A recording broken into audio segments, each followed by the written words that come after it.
பொன்னியும் கண்மணி வீட்டுல இருந்தும் எல்லாரும் சாமியை கும்பிடுறாங்க. பொன்னி சொல்றாங்க, சாமர்த்தியமா யோசிச்சு இதெல்லாம் பண்ண போய் தான் குழந்தையும் நல்லபடியா வீட்டுக்கு வந்திருக்காங்க.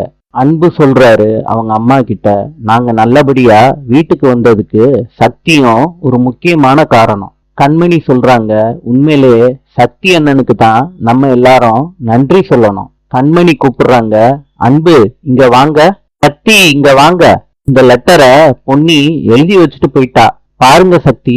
சக்தி படிக்கிறாங்க பொன்னி எழுதின லெட்டரை.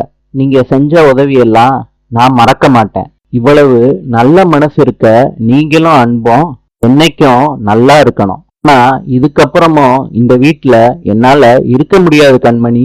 தயவு செய்து சக்தி கிட்ட என்னைய தேடி வர வேண்டான்னு சொல்லிருங்க கண்மணி. இந்த லெட்டரை படிச்சதும் சக்தி கண்ணு கலங்குது.